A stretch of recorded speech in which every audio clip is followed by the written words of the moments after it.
भोर भई भज प्रभु नाम होगा तेरा कल्याण। भज रे भज रे। आइए सुनते हैं आज की कहानी चीते का आतंक। चित्तौड़ ने बड़े बड़े महारथियों को जन्म दिया। ये किस्सा भी मशहूर है वहां की अन्य गाथाओं में। चित्तौड़ के राजकुमार का लालन पालन बहुत ही शान से हुआ। वे वीरता की पहचान थे। घुड़सवारी में अव्वल नंबर, भाला चलाने में अव्वल नंबर और घुड़दौड़ में भी उनका कोई जवाब न था। पूरे भारत में उनके शौर्य की धूम थी। एक शाम वे नदी के किनारे टहल रहे थे, तभी कुछ गांव वाले राजमहल के फाटक पर रोते हुए आए। राजकुमार उन्हें देखकर हैरान हो गए, क्योंकि रियासत में लगे छोटे से गांव से लगता था जैसे सभी लोग आ गए। राजकुमार ने उन सबको सादर बुलाया और उनके मुखिया से बातचीत की तो पता चला कि गांव में एक चीता घुस आया है, जिसके खौफ का आतंक शाम से ही गांव पर छाने लगता है। लोग कह रहे थे कि हर शाम वो किसी न किसी के घर में घुसकर एक दो जनों को उठा कर ले जाता है। आम जिंदगी थम गई है। लोग वहां डर डर कर जी रहे हैं। जो लोग उपयोगी श्रम करके गांव को समुन्नत बना रहे थे, वे घर में छिपे बैठे हैं।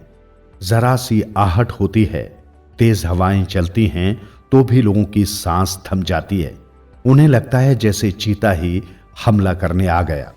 राजकुमार ने उन्हें तसल्ली दी और कहा, आप सब गांव लौट जाइए, जल्दी ही मैं उस चीते को आप तक लेकर पहुंचूंगा।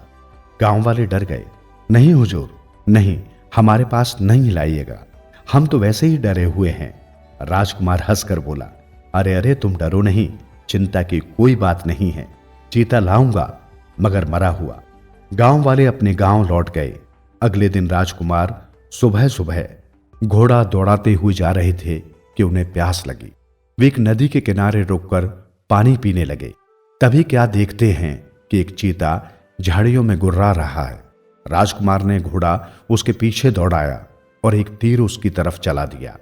चोट खाकर वो और तेजी से जंगल के भीतर छिप गया। राजकुमार घोड़े को झाड़ियों के इर्द गिर्द घुमा रहे थे, पर छिपे हुए चीते को बाहर लाने में वे सफल न हो सके। ये जगह उस गांव से काफी दूर थी। फिर ये चीता यहां से वहां तक क्या रोज जाता है और वहां के गांव वासियों को शिकार बना लेता है।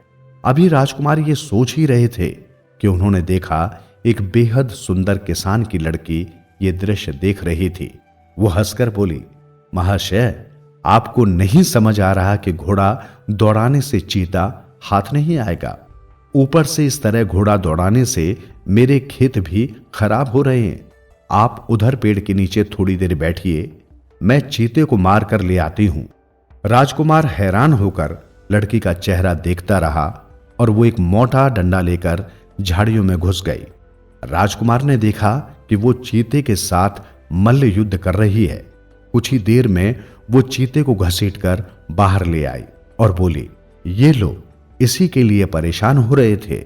लड़की की बहादुरी देखकर राजकुमार दंग रह गए और उन्होंने लड़की से कहा, क्या तुम मुझे अपने घर ले चलोगी? लड़की उन्हें खुशी खुशी अपने घर ले गई और उन्हें अपने पिता से मिलवाया। राजा ने हाथ जोड़कर किसान से उनकी बेटी का हाथ मांगा।